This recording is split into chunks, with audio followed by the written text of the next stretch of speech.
con Ana Forest centrábamos nuestra atención en las escuelas, ahora nos adentraremos en las aulas universitarias con Alberto Gatti. Alberto es doctor en Psicología por la UNED, licenciado y profesor en Psicopedagogía con diploma de honor de la Universidad de El Salvador y es docente de posgrado en la Universidad de Buenos Aires. Con él hablaremos de la comprensión lectora en las aulas universitarias y de cómo es necesario, en la etapa universitaria, seguir trabajando la comprensión lectora de forma más específica, así como la capacidad de producción oral y escrita. Escuchamos a Montserrat y Alberto. Hola Alberto. Hola, Montserrat, ¿qué tal? Muy bien, Un gusto estar en contacto y bueno, y gracias por la invitación, ¿eh? muy bien. No, gracias a ti por haber accedido a esta entrevista y porque tenemos una oportunidad de volvernos a ver, ¿no? En su día nos conocimos en Buenos Aires. Sí, sí, En... sí, estuviste en la universidad en la que soy docente, la Universidad de El Salvador, Exacto, que es la sí. universidad Y creada por los jesuitas, ¿eh? Hace sí, 65 años. ¿Mm? sí. Y que ahora acabamos de saber que has sido nombrado profesor emérito o investigador emérito. ¿Cómo se llama exactamente Es el esto? profesor emérito, es Profesor. lo que le permite a un docente que ha tenido un recorrido poder seguir. Generalmente ahí hay un momento, que son los 70 años. Bueno, si la universidad valora que uno tiene cosas para seguir aportando, generalmente en otros ámbitos, la investigación y la formación del profesorado y los posgrados. Así que bueno, Muy bien.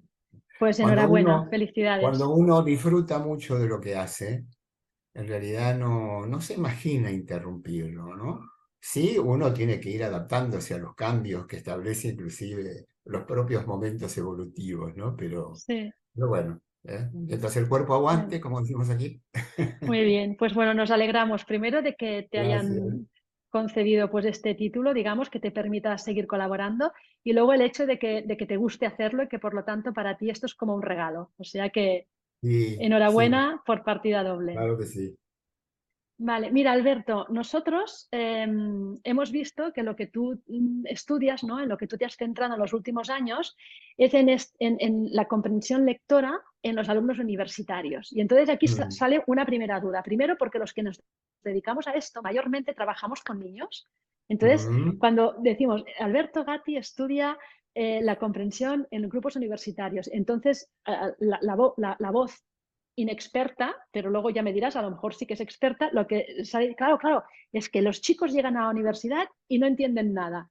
Creo que no es Mm. exactamente esto, ¿no? O sea, ¿nos quieres explicar qué es esto de la comprensión lectora en el ámbito universitario?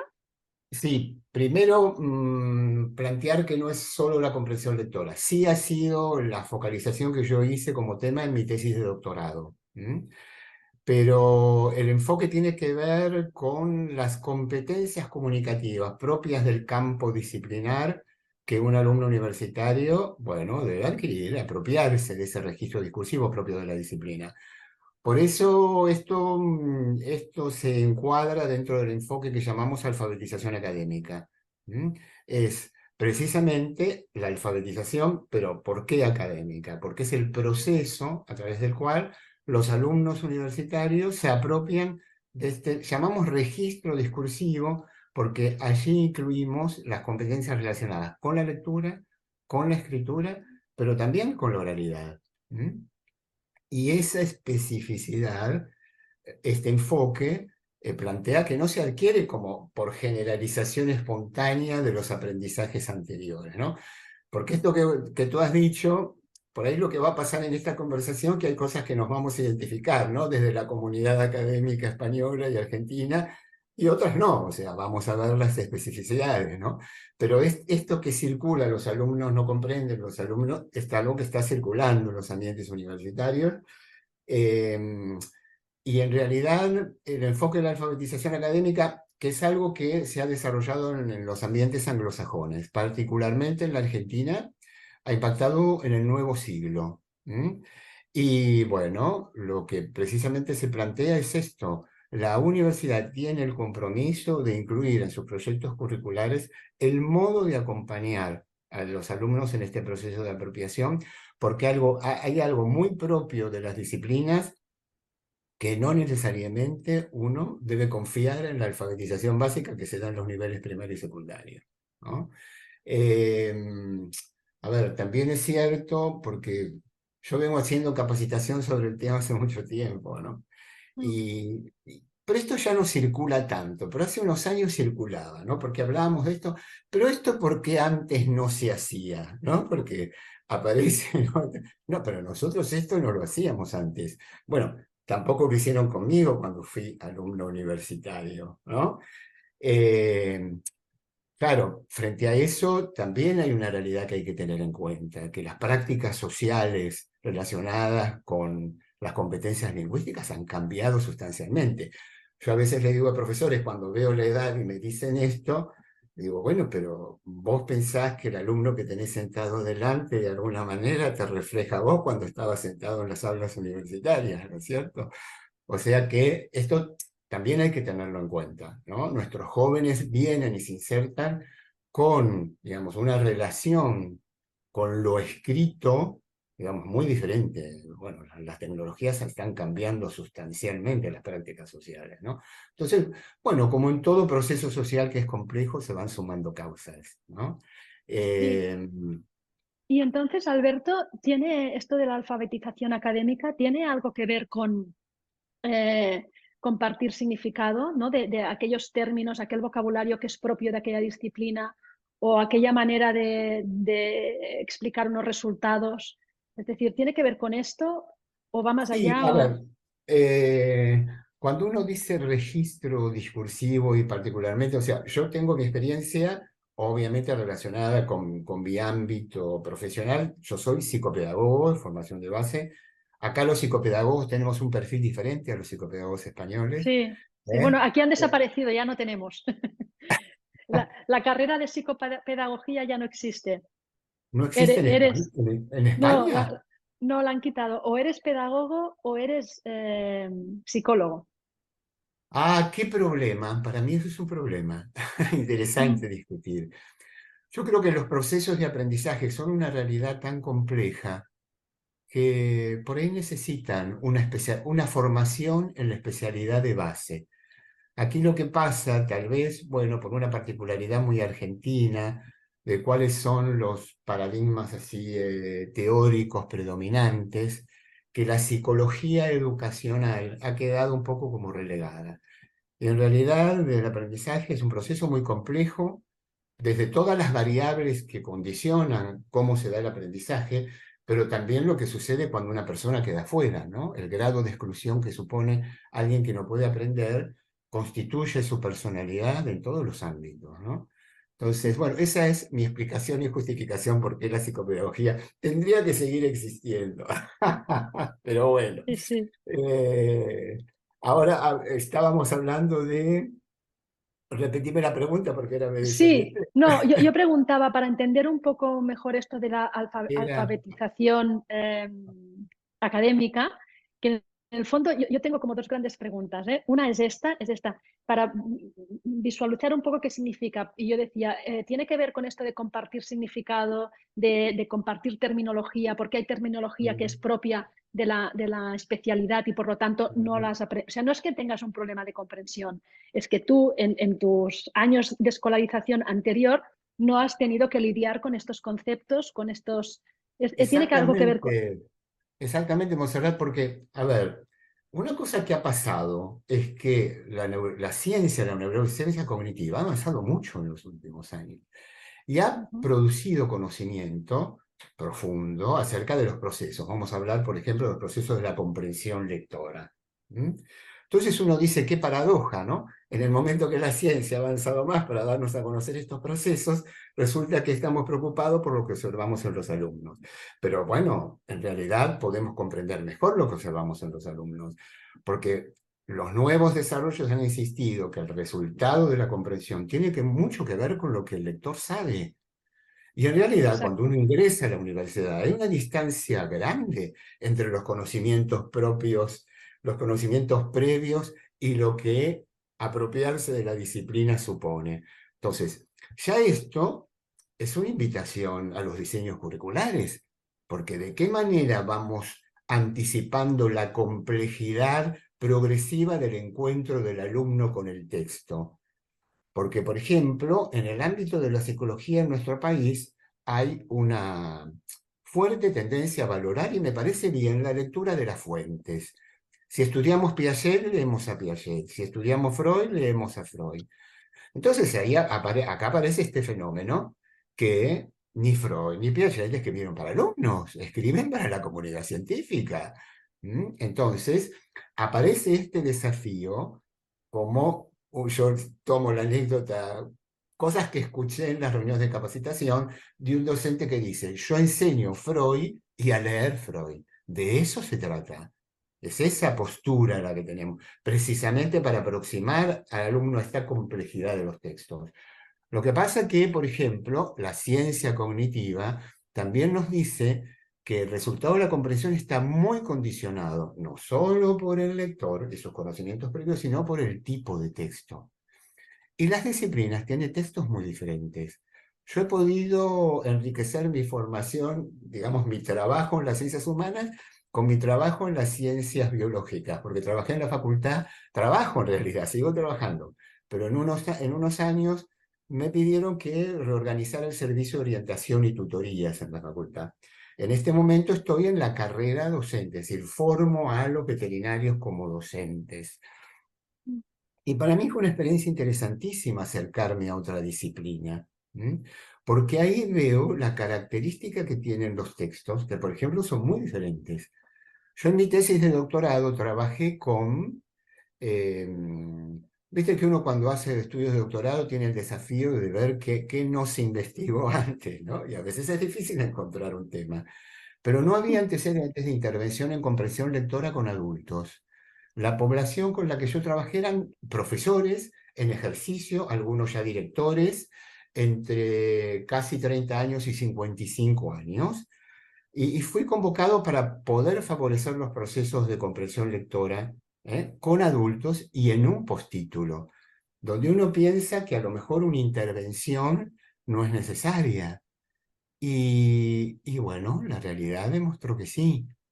Fue interesante los resultados porque en realidad yo lo que elaboré es un programa de intervención con grupo control, obviamente, y lo interesante fue que el grupo control mostró mejoras, pero el grupo que tuvo una intervención explícita y dirigida a interactuar con las características de los textos mostró diferencias significativas con el grupo control. Entonces, ¿y acá qué intervención era? Interactuar con las características de los textos que generalmente en las ciencias sociales circulan, que son con una estructura expositivo, explicativa, argumentativa. Y lo que yo observé, porque hice una evaluación, es que casi el 70% de la muestra interactuaba bien con la información relevante a nivel explicativo, pero había una negligencia de los aspectos argumentativos del texto.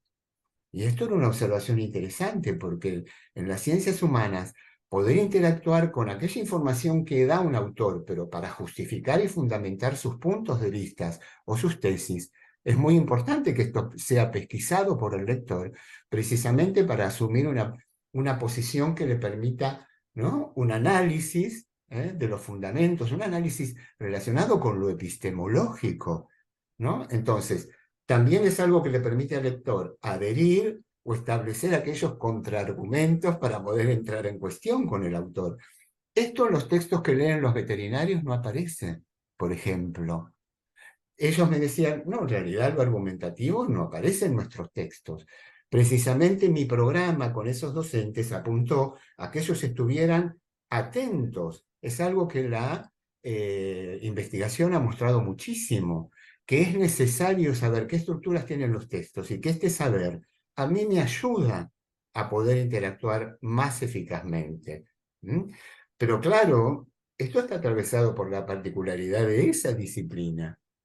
Los textos, por ejemplo, que leen los veterinarios son textos más descriptivos y que exigen otros, inclusive procesos cognitivos. Por ejemplo, vamos a poner un ejemplo que me parece que esto ayuda. ¿No? Esta idea de pescar la línea de argumentación de un autor y que eso pueda ser absorbido por un lector.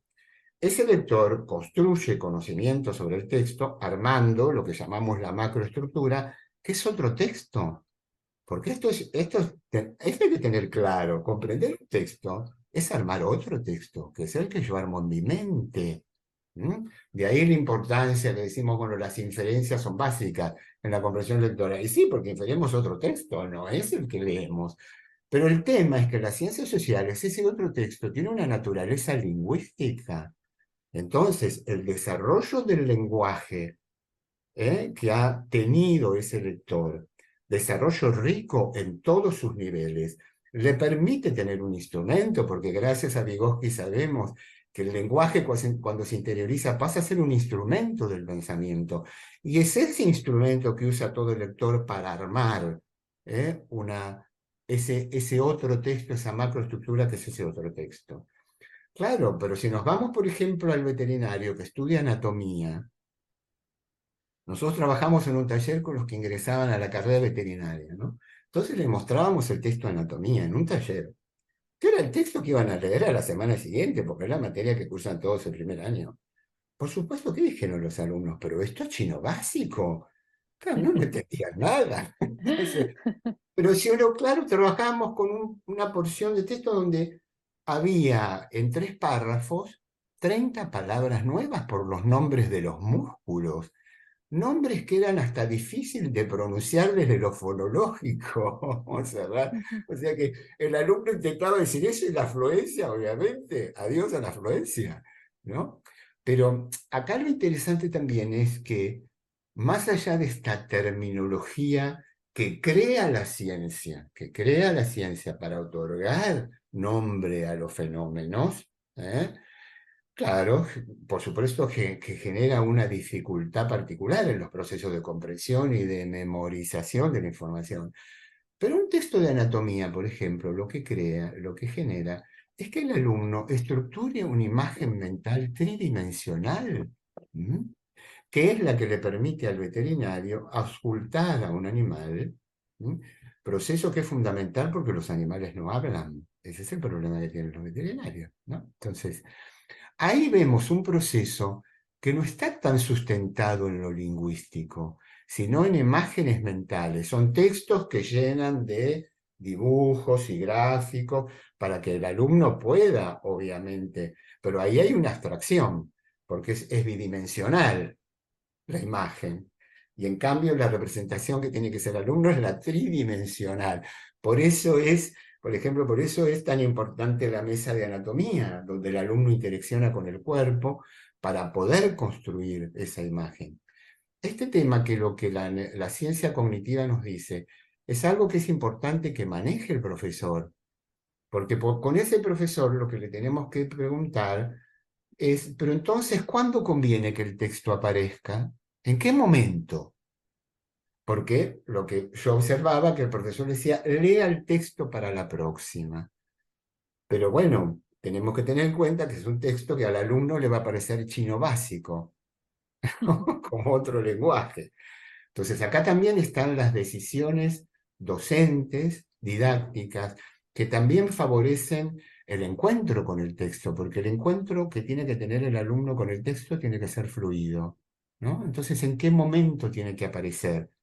Porque uno puede decir que entonces acá el recorrido es el de la clase invertida, donde el alumno se encuentra con aquello que tiene que ocultar, conocer, poder reconocer allí las estructuras anatómicas para que después, cuando vaya el texto, no le parezca chino básico. En cambio, las ciencias sociales tienen otro desafío, porque las ciencias sociales no inventan términos, toman términos del lenguaje vulgar. Entonces, la palabra génesis que usó Piaget ya existía, pero la génesis dentro de la teoría quiere decir otras cosas. Acá el desafío que tenemos los docentes, como nosotros que nos dedicamos por ahí a las ciencias humanas, es de asegurarnos que ese lenguaje, que es esa palabra, ese término, que es resignificado Pues significada. en el marco de una teoría, pueda ser entendido, es decir, abandonado ese significado y poder resignificar ese término en el marco de la teoría, ¿no? Por eso creo que precisamente esto, la ciencia cognitiva nos ha dado conocimiento que nos permite tomar decisiones didácticas más acertadas para quejarnos menos de los alumnos. Muy ¿no? bien, pues eso me parece que es estupendo y muy necesario. Oye, Ok. y una pregunta, porque dentro de todo esto que nos has explicado, bueno, que me ha gustado muchísimo, lo he visto muy claramente.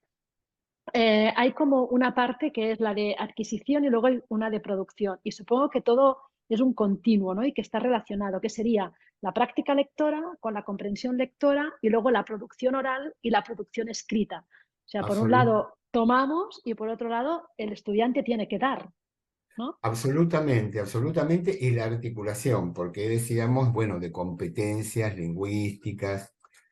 A ver, a mí se me cruza una idea que quiero comentar, porque a veces lo que uno sugiere son programas, ¿no?, de alfabetización, donde haya decisiones tomadas desde la gestión que bajan esta política para que los docentes puedan incluir estas prácticas, porque acá lo que se necesita es, porque los docentes universitarios dicen, bueno, lo disciplinar es el eje, absolutamente, absolutamente, pero acá lo que tenemos que establecer es decisiones compartidas de qué aspecto de ese recorrido, de esa complejidad de la lectura, de la escritura y la oralidad, voy a tomar en mi materia para ser complementario y no superponerme con lo que hace el otro, ¿no?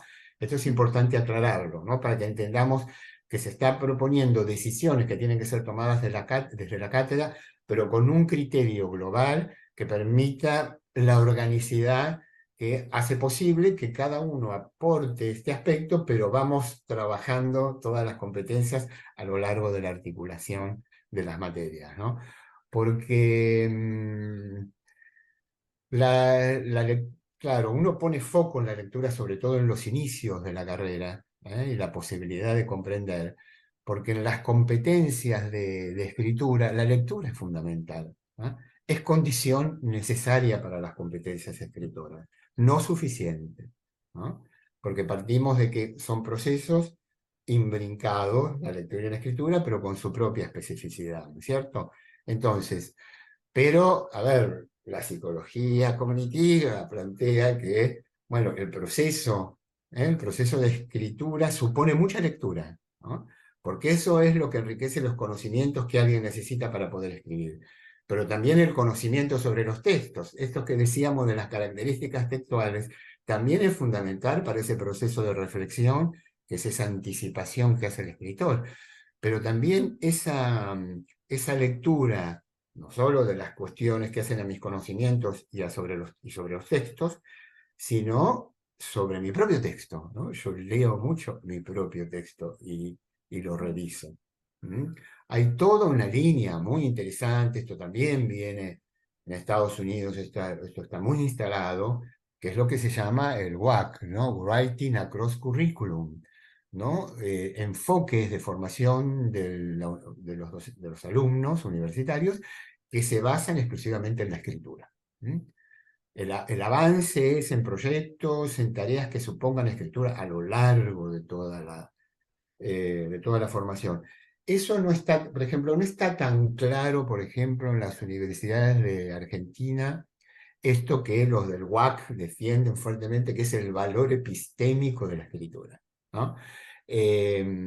Aquellos que hemos pasado por el esfuerzo que supone producir una tesis de doctorado, hemos descubierto, ¿no?, en esta reflexión epistemológica, perdón, la reflexión metacognitiva que uno hace a partir de estas tareas, que uno cuando escribe sobre algo logra un conocimiento más profundo de ese tema. Las decisiones y reflexiones que uno toma respecto de cómo organizar el texto, ¿no?, cómo ir desarrollando la progresión temática, provocan una, eh, una profundización mayor, ¿no?, de nuestro conocimiento. Hay toda una teoría que yo la he tomado, ¿no? Lo que se llama la Escuela Lingüística de Valparaíso, que un autor, Parodi, que habló de lo que se llama la teoría de la comunicabilidad en la comprensión lectora. Y que esa representación, eso que formamos en la mente, se estabiliza y es más profundo en el sentido de cómo nosotros lo guardamos en nuestra memoria y qué disponibilidad tenemos de eso aprendido, cuando esa representación va y viene a través del lenguaje. La decimos, la explicamos, ¿no?, la escribimos, eh, Y esto yo creo que falta una vuelta de tuerca en nuestro país para tener clara esta Esto, importancia. Alberto, sería aquello de que cuando puedes comunicar aquello que estás aprendiendo, cuando realmente eres capaz de comunicar, es cuando realmente lo has aprendido. Sí, Aquello de decir, yo lo sé, pero no te lo sé explicar, es que tampoco lo sabemos tan bien, ¿no? Cuando decimos esto, ujú, quizás no lo sabemos tan bien. ¿Sería exactamente. esto? Sí, sí, sí, esto aparece, ¿no? Sí, cuando en las reuniones de docentes aparece mucho ese alumno que te dice, yo lo sé, pero no sé cómo decirlo, ¿no? Mm, Eh, pero bueno, ayudar a decir, ayudar claro. a decir es otro compromiso didáctico, ¿eh? Mm, Que tenemos que tener claro los docentes universitarios. ¿Mm? Las cosas, también hay que reconocer que las cosas están cambiando en el sentido, en Argentina se ha instalado ya como un parámetro que los que evalúan a las universidades miran, es si los docentes universitarios han hecho su formación como docentes universitarios, lo que llamamos el profesorado universitario. Me parece que esto está logrando cambios, ¿no? Está logrando cambios. Yo siempre comento como anécdota el comentario de un veterinario que era alumno mío en las clases y hablábamos esto, ¿no? De cómo aproximar al alumno al conocimiento, porque no se trata de destituir las clases expositivas. Puede haber buenas clases expositivas, pero ofrecemos diferentes recursos, diferentes formas de acceso al conocimiento. Y me acuerdo que un alumno planteó, yo cuando estaba en tercer año de la carrera, había perdido la esperanza de que un profesor viniera con algo distinto a un Power y decir lo que estaba en el Power, ¿no? Yo me pareció terrible escuchar eso, porque hay mucho por hacer, ¿cierto? Entonces, eh, pero bueno, esto tiene unos años y yo creo que estamos logrando enriquecer, ¿no?, a las aulas universitarias con con estas diferentes formas, ¿no?, de ofrecer el conocimiento eh, y también esto es importante porque hay que dar lugar al decir, ¿no? Yo siempre a mis alumnas siempre les decía, ¿no? Bueno, yo ahora estoy como profesor invitado en la cátedra a partir de ser profesor emérito. Eh, pero cuando decíamos, bueno, vamos a hacer trabajos grupales en todas las clases, va a haber diferentes momentos, digo, porque ¿saben lo que pasa? Si ustedes en la clase me escuchan solamente a mí, ¿cómo se van a apropiar del modo de decir de la psicopedagogía? ¿No? O sea, entonces, esto es fundamental, porque si si no circula el discurso de todos, obviamente ese aprendizaje no se da, ¿no? Entonces, eh, ¿no? Es importante, digamos, tener claro, precisamente, bueno, abrir, ¿no? Abrir cómo decimos, cómo hablamos, cómo nos expresamos, cómo escribimos, cómo leemos, cómo comprendemos los textos, y sí a lo largo de toda la carrera, porque las exigencias de escritura profesional, no tanto académica, porque las académicas pueden aparecer a lo largo de toda la carrera, pero generalmente las competencias profesionales, por ejemplo, un psicopedagogo que hace un informe psicopedagógico, un abogado que hace, ¿no?, una demanda judicial, el veterinario, el informe del productor, el analista de sistema, el manual al usuario. Y fíjate que son textos muy distintos, ¿no? Diferentes. Muy diferentes y los conocemos. Realmente nosotros no sé si alguna vez escribimos algún manual, ¿no? Entonces, estas prácticas, es importante y generalmente son en los últimos años, ¿no? Por eso decimos que la alfabetización académica no es ayudar a los alumnos que ingresan a que se acomoden, sí, sí, pero no solamente, ¿no? ¿Es necesario? Sí, pero no es suficiente, ¿no? Hay que acompañar al alumno en la apropiación de estas escrituras profesionales que muchas veces son las que nos muestran, ¿no? A veces no nos damos a conocer nosotros, ¿no? Sino a través de lo que escribimos. ¿Mm? Pues muy bien, Eh, porque yo sinceramente de este tema no sabía nada, ¿no? Luego tendremos que hacer una encuesta para saber las personas que, que estarán viendo esta charla ¿no? en cualquier momento, porque ya sabemos que queda todo grabado. Si haremos una encuesta sobre quién conocía este Ajá. ámbito, ¿no? Esta parte de la alfabetización académica. Pero yo tengo ahora una pregunta un poco trampa, ¿eh? Y es la Bueno, pregunta trampa porque ¿dónde queda todo esto en la era del chat GPT y otras inteligencias artificiales de lenguaje. ¿Cómo, Bueno, dónde dejamos esa parte? ¿O cómo no hay que utilizamos? no hay que dejarlo en ningún lado, por favor, porque, a ver, yo lo que uno piensa, reflexiona y está en permanente construcción, ¿no? Del conocimiento sobre este Mm, aspecto, y aquellos, yo como siempre digo, yo soy un dinosaurio digital, digamos, la televisión llegó a mi vida, yo ni siquiera soy nativo televisivo, ¿viste? Porque la televisión llegó a mi vida a los 5 o 6 años de mi vida, ¿no? Y la computación ya tenía más de 40, ¿no? Entonces, hay un texto muy interesante que se llama Superficiales, lo que sí, Internet le está haciendo a nuestras mentes, que a mí me gustó porque me sirvió para hacer reflexiones metacognitivas respecto de mi sí, proceso, ¿no? En relación con la asimilación de las tecnologías. Que las tecnologías han cambiado sustancialmente. La escuela que yo cursé se apoyaba en mis prácticas espontáneas y sociales en relación con el sistema de escritura, ¿no? Y ahora esas prácticas han cambiado sustancialmente. Entonces yo creo que ha producido una distancia distinta y una relación distinta entre esa práctica espontánea y la formalidad del registro propio de una disciplina, ¿no? De la disciplina científica.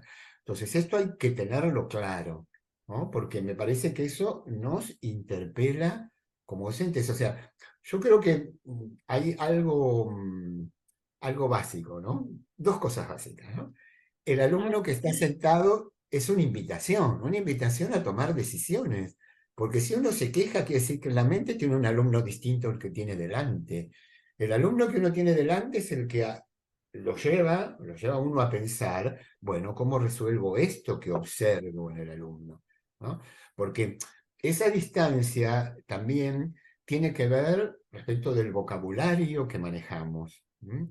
Esa distancia también tiene que ver de este proceso que hay que hacer para apropiarse del registro discursivo propio de la ciencia.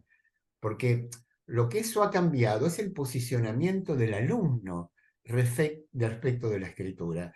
Las tecnologías hacen que los jóvenes formen comunidades donde en realidad van estableciendo sus propias pautas y decisiones para ser hábiles, ¿no? Tener competencias comunicativas, lo que llamamos comunidad discursiva. Bueno, la comunidad discursiva del WhatsApp, la comunidad discursiva de cualquiera de estas aplicaciones, ¿no? Bueno, los jóvenes por ejemplo, NTP para decir no te preocupes, ¿no? Establecen un acuerdo de lo que y hacen acuerdos para ser efectivos, rápidos y breves, y eso genera una eficacia comunicativa. Entonces, el tema son las distancias que se van generando para decir, bueno, ¿y cómo se adquiere la competencia comunicativa en la apropiación de una disciplina? Y esto es un proceso. Yo lo hice implícitamente, y este es el segundo gran desafío de los docentes universitarios. Tener claro y decidir en este momento y modificar mis representaciones respecto de lo que se aprende implícitamente a aquello que necesita una intervención dirigida explícita y dirigida, ¿no? Tenemos muchas representaciones. El alumno integra lo que vio en una materia y en otra solo. El alumno se apropia. Tengamos cuidado con esa, porque precisamente eso un poco explica por qué cosas que antes no hacíamos, ahora sí la tenemos que hacer, ¿no? Esto me parece sí que es una de las consecuencias que genera esto que por ahí Nicolás Carr dice superficiales. Estamos avanzando hacia una superficialización. Tenemos que tener cuidado que no. O sea, porque en un momento aparece una frase que dice, bueno, las tecnologías es como imprimen su magia o su mal en nuestro cerebro, ¿no? A mí esa palabra mal no me gustó, por ahí fue un problema no de Nicolás Carr, sino del traductor, ¿no? Que usó esa palabra. A ver, tiene que ver con la relación del Homo sapiens frente a las tecnologías que el propio genera, ¿no? Que hay sí, cosas que sí, se habilitan, bienvenido sea, y cosas que se inhabilitan, ¿no? Porque las dejamos de hacer. Exacto, es que yo estoy totalmente, no sabía lo que me contestarías, pero estoy totalmente de acuerdo contigo. Y yo hago un poco el paralelismo. Yo también leí el libro de Nicolas Carr y de hecho lo cito muchas veces. Y yo hago un paralelismo, ¿no? Con cuando Sócrates, ¿no? Que nunca escribió nada, ¿no? Lo que nos ha llegado lo escribió pues Platón, su alumno. Platón, Sócrates pensaba que era mala la escritura, ¿no? exactamente. Entonces, era mala la escritura porque las personas dejarían de pensar por sí mismas y pasarían a simplemente pensar sobre los pensamientos de otra persona, en aquel momento otro hombre, ¿no? Que es el que había escrito, ¿no? Y además pensaba que empeoraría nuestra memoria. Entonces, Ujú. yo digo siempre, ¿no? Que Sócrates también creía que es bueno rectificar. Entonces, yo pienso que hoy día Sócrates habría rectificado sobre su idea sobre la Ah, lectura, ¿no? sí, ¿Crees que podemos hacer este paralelismo? sí, sí, ¿Crees que es sí. útil? Hay, a ver, creo que sí. Hay algo interesante en lo que dijo Sócrates, porque él planteaba que la posibilidad del diálogo generaba esta posibilidad de dejarse impactar por la diferencia del pensamiento del otro, que es lo que nosotros planteamos cuando decimos, a ver, nuestro desafío es que muchas cosas que decimos después no las pasamos a las acciones, ¿no? Eso tenemos que estar muy cuidadosos. Porque ¿en qué currículum universitario no existe que queremos formar lectores críticos? ¿Mm? Claro. Ahora, precisamente lo que yo observé en la población, bueno, una muestra muy acotada, porque yo me pregunté, pero ¿por qué los alumnos hacen una negligencia de los aspectos argumentativos del texto? Porque en realidad son los que más invitan a la lectura crítica. O sea, en ese sentido, me acordé de lo que decía Sócrates, ¿no? En el sentido de que, bueno, tenemos un desafío, ¿no? Precisamente de enriquecer los posicionamientos epistemológicos de los alumnos. O sea, hay muchos desafíos que tenemos que tener claros para no soslayarlos y poner, ¿no? Eh, yo creo que respecto de lo que vos me decías, ¿no? De la inteligencia artificial bueno, lo que tenemos que estar es atentos, ¿no? Yo siempre digo, los procesadores de texto son, a ver, pero auxiliares extraordinarios en la posibilidad que nosotros tenemos de poder escribir, ¿no?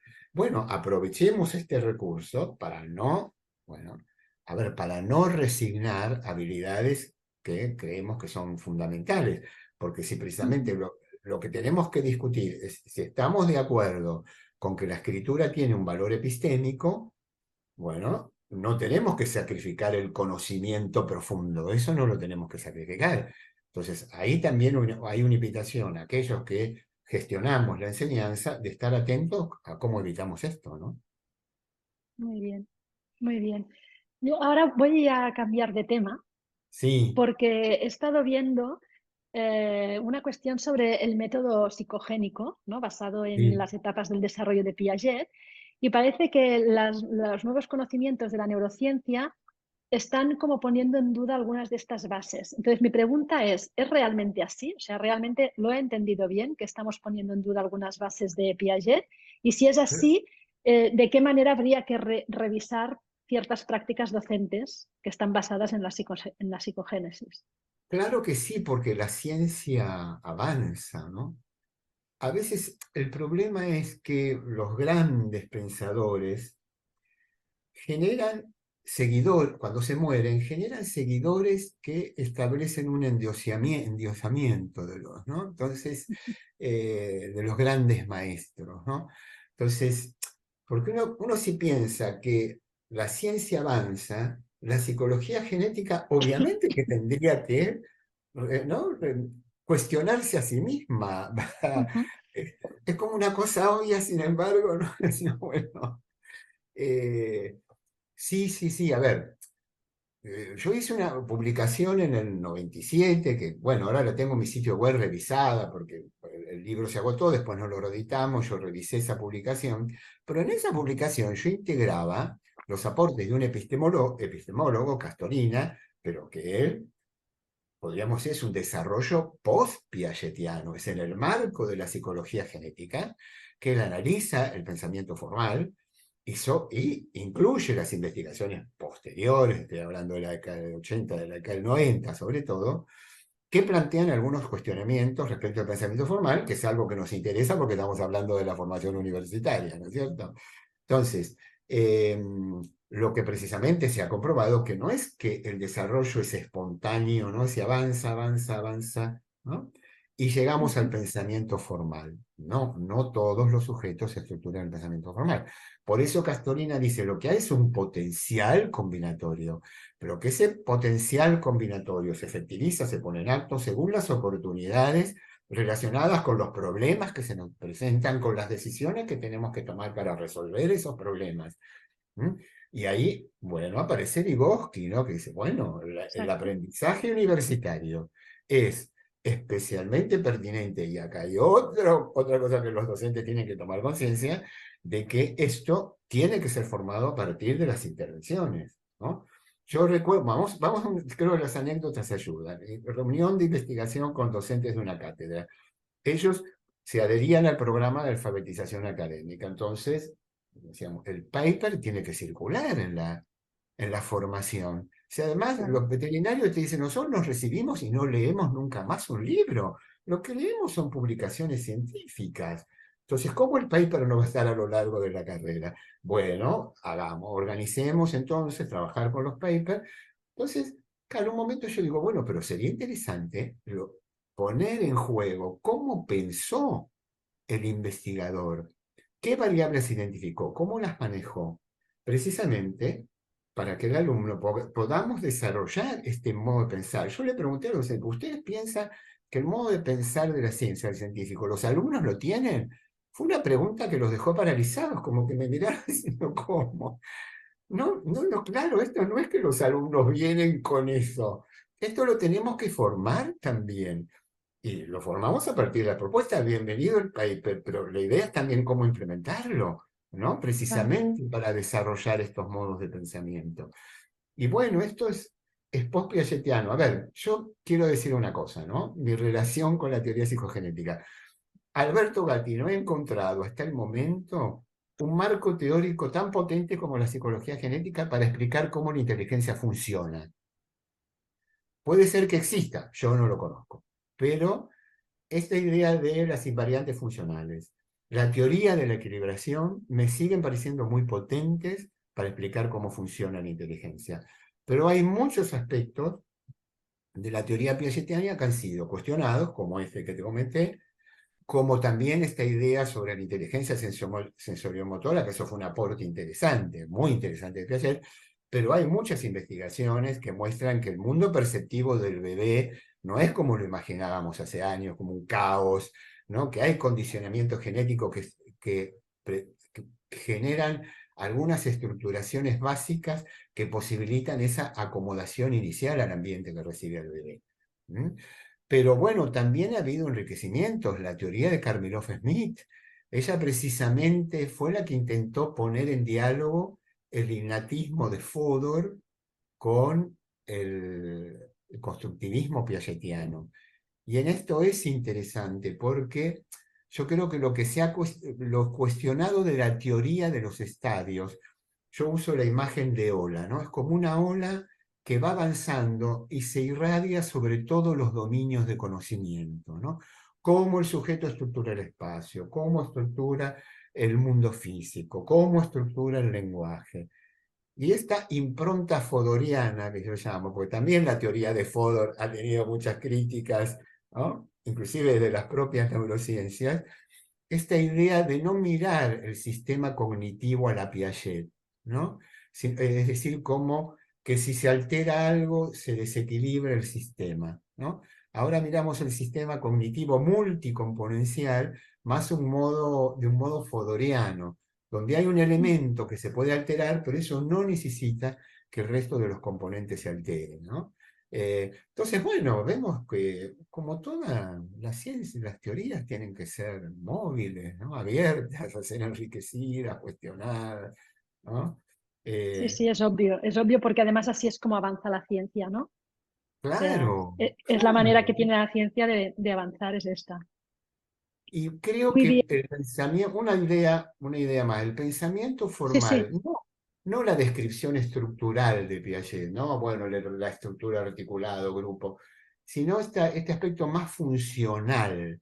Es decir, claro, la formalización de la inteligencia va acompañada de esta posibilidad de la mente de crear entidades que solo existen en la mente. Y ahí es como, había una pregunta tuya, ahí es donde se relaciona la formalización del pensamiento con la comprensión lectora, porque el resultado de la comprensión es un texto de existencia mental, ¿no? Formalizado por el lector. ¿Mm? Entonces ahí es donde emparentamos un poco que esperamos. Bueno, García Madruga dice, ¿no? Es ahí un investigador español muy reconocido en el tema de la comprensión lectora, que se espera que en la adolescencia el sujeto estructure esos procesos más complejos que le permiten interactuar con el texto para lograr una comprensión profunda, bueno, poniendo en juego, ¿no? Estos procesos. ¿Mm? Sí, Pero sí. bueno, después Realmente, está el compromiso particular de la universidad, ¿no? sí, sí. Entonces sería que llegamos al pensamiento formal, ¿no? Sobre todo gracias a todo un trabajo de lectura y de comprensión lectora. En O, el o caso, podemos, dime, dime. sí, sí, sí. No, claro, porque aquí va esto que decía de la modularización. Bueno, miramos específicamente el desarrollo de la comprensión lectora, ¿no? ¿Que cuándo empieza?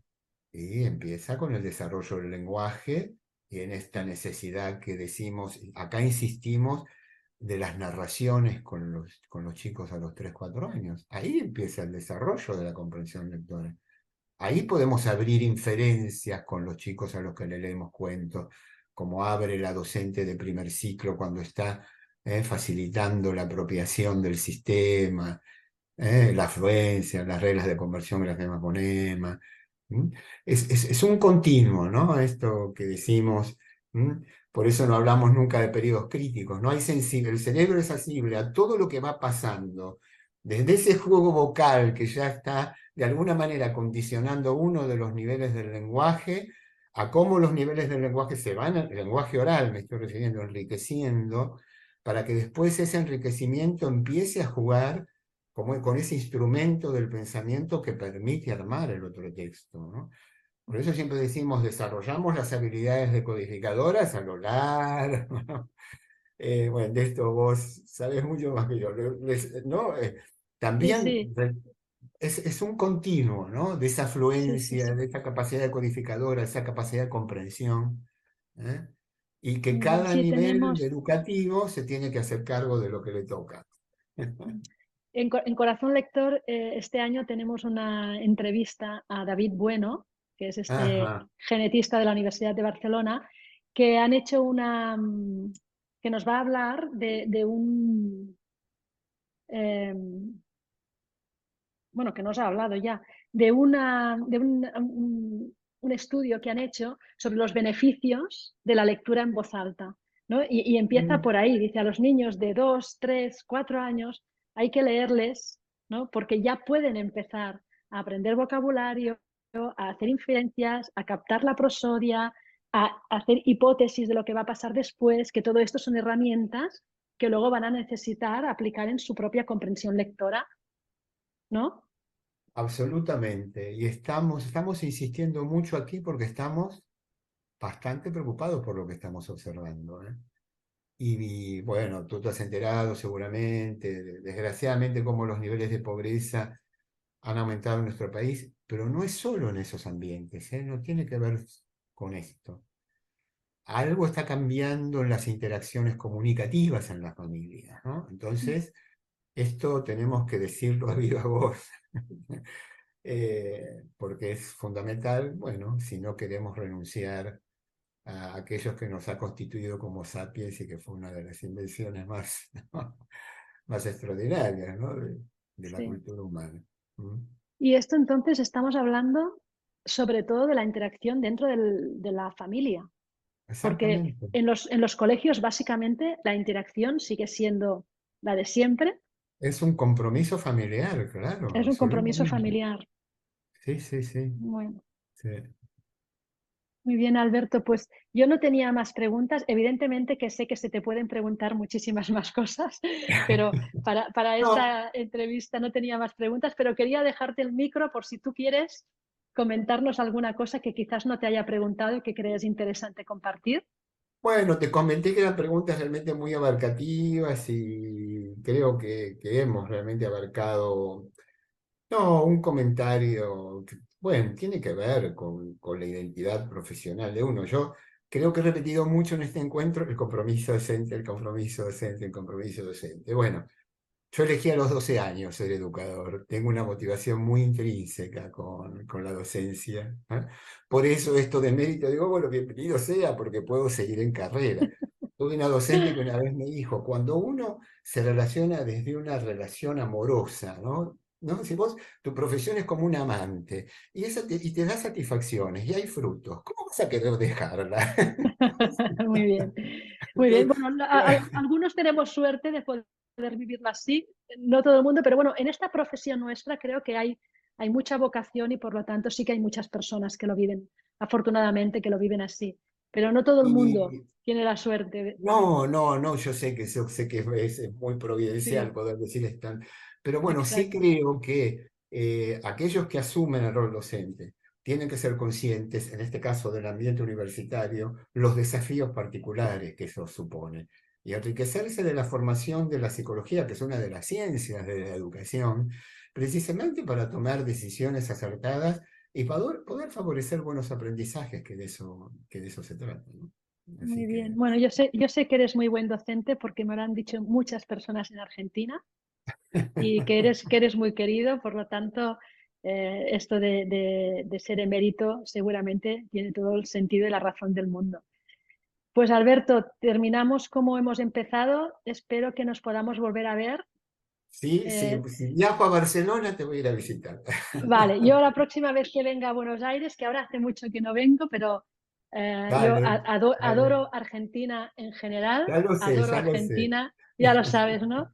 Y adoro también Buenos Aires, o sea que, pero bueno, también Barcelona es un buen sitio para encontrarse. Por lo Sí, tanto, seguramente, de momento seguramente. te mando un Seguimos. abrazo virtual. Bueno, y muchas gracias, por la invitación, Muchas un gusto, ¿eh? gracias. Hasta Muchísimas pronto. gracias a ti. Hasta Chao. pronto. Chao.